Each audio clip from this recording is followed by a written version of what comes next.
Welcome to G Fun Facts Online. For centuries, what happened behind closed doors was considered a private matter. The home was a fortress, shielding family secrets from the world. Domestic violence was a deeply entrenched, yet invisible, reality. Today, we're telling the story of how a private war was dragged into the public square, and how our understanding of society fundamentally transformed the very architecture of justice. The journey from condoning domestic violence to condemning it has been long. Historically, the law often permitted violence within the family. Ancient Roman law, for instance, gave a husband life and death power over his wife, viewing her as property. This patriarchal idea echoed through centuries, influencing early American law. You might have heard of the rule of thumb, the infamous, though debated, concept that a husband could chastise his wife with a rod no thicker than his thumb. Even into the 19th century, this was the norm. The first real glimmers of change appeared in 1871, when Alabama and Massachusetts became the first states to outlaw wife-beating. Maryland followed in 1882, but these were exceptions. Enforcement was lax, and society pressured victims, overwhelmingly women, into silence. Police were reluctant to interfere in what they saw as private family matters. It wasn't until the 1970s that this legal and social inertia truly began to face a challenge, ignited by the energy of the civil rights and women's liberation movements. The feminist movement of the 1960s and 70s was the crucible for the modern anti-domestic violence movement. Feminists argued that domestic violence wasn't just a series of isolated incidents, but a tool of systemic oppression, a direct result of power imbalances in a patriarchal society. Their slogan, "The personal is political," was a direct assault on the idea that the home was off-limits to public concern. They reframed domestic disputes as gender-based violence, a violation of basic human rights. This new way of thinking led to profound practical changes. The battered women's movement, led by feminists and survivors, emerged in the early 1970s. In 1972, the first emergency rape crisis line opened in Washington, D.C. 2 years later, the first permanent shelter for victims of domestic violence in the U.S. opened its doors. By 1983, there were over 700 shelters operating across the country, providing a lifeline to thousands of women and children. These weren't just safe havens. They were centers of advocacy, providing legal aid, counseling, and a community that broke the isolation abusers rely on. As activists gave voice to survivors, sociologists provided the theories to understand the root causes of the violence. This was essential to move the conversation away from blaming individuals and toward understanding abuse as a social problem. One of the most influential ideas is feminist theory. It posits that domestic violence is a product of patriarchy, a social system where men hold primary power. From this perspective, violence is a mechanism for maintaining control over women. This theory challenges the idea of the family as a harmonious unit, exposing it as a potential site of power struggles. Another key concept is social learning theory, popularized by Albert Bandura. This theory suggests that violence is a learned behavior. Individuals who grow up in homes where violence is common are more likely to see it as a normal way to resolve conflict. This creates what's known as the cycle of violence, or the intergenerational transmission of abuse. This theory has directly informed prevention strategies and intervention programs for batterers, which focus on unlearning aggressive behaviors. Then there is resource theory, developed by William Good in 1971. This theory suggests that violence is a resource used to maintain power when other resources, like economic stability or prestige, are lacking. Someone who desires dominance, but lacks the social or economic means to command it, may resort to force. This helps explain why domestic violence cuts across all socioeconomic classes, but also how factors like unemployment can increase the risk. Finally, exchange theory views human interaction as a series of exchanges where people try to maximize rewards and minimize costs. Applied to domestic violence, it suggests abuse happens when the perceived rewards of violence, like gaining control, outweigh the perceived costs. like arrest or social stigma. Historically, the costs were extremely low. The work of activists and legal reformers has been a massive societal effort to increase the costs of domestic violence through criminal penalties and social condemnation.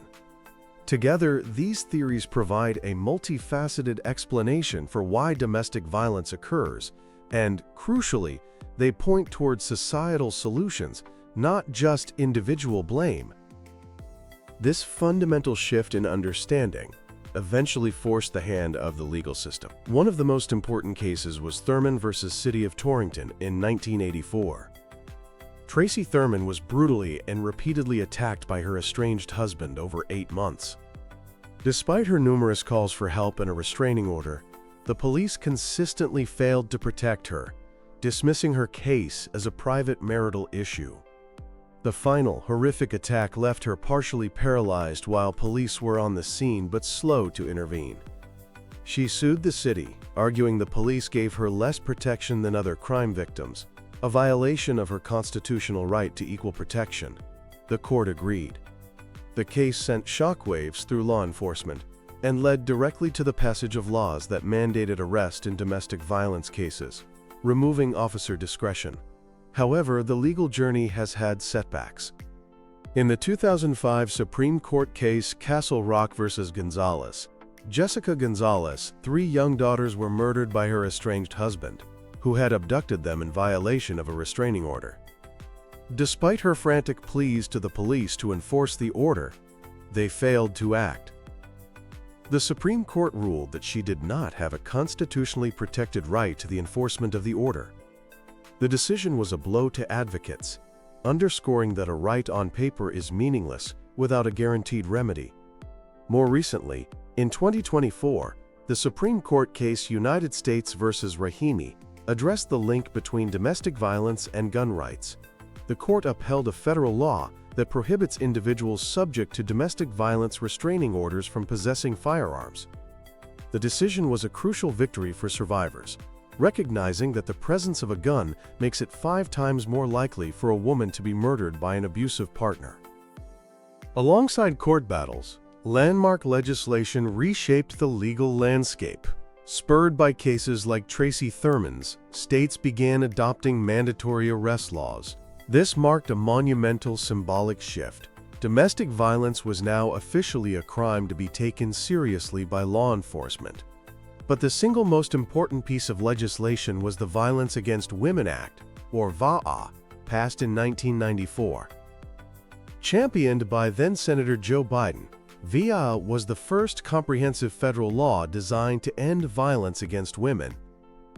It provided massive federal resources for shelters and hotlines, required states to enforce protection orders issued by other states, and created special immigration protections for battered immigrants. VAWA has been reauthorized multiple times, each time expanding its protections. It represented the culmination of decades of advocacy and fundamentally altered the nation's response. A crucial evolution in our understanding is the concept of intersectionality, a term coined by legal scholar Kimberly Crenshaw. It describes how different aspects of a person's identity, like race, class, and sexual orientation, overlap to create unique experiences of oppression.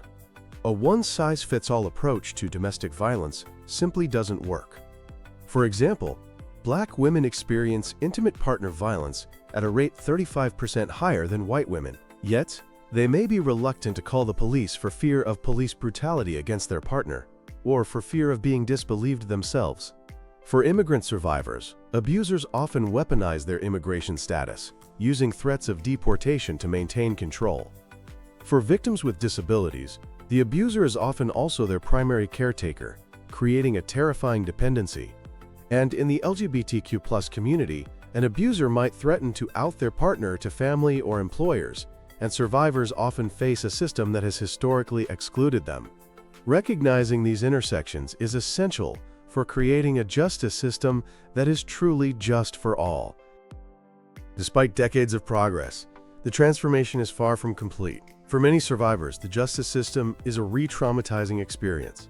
Court delays, adversarial cross-examinations, and fear of retaliation cause many to withdraw from cases.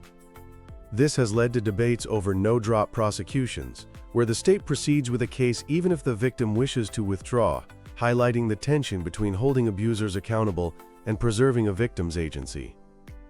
The effectiveness of batterer intervention programs, often mandated by courts, is also debated.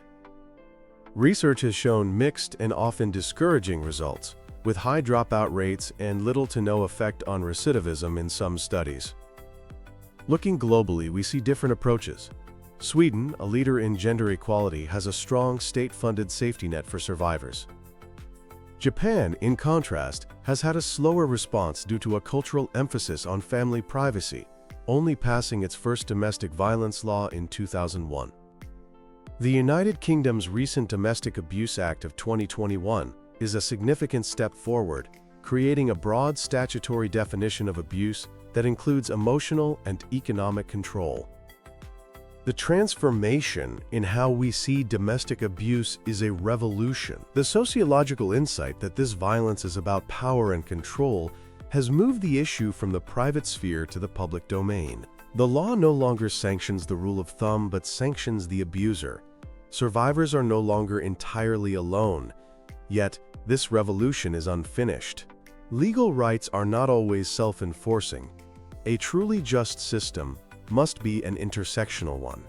The path forward requires us to keep listening to survivors, challenging the norms that enable abuse, and using the sharp lens of sociology to understand the complex interplay of power and violence. The walls of the home are no longer an impenetrable fortress for abuse, but the work of dismantling the structures that built them, brick by brick, continues.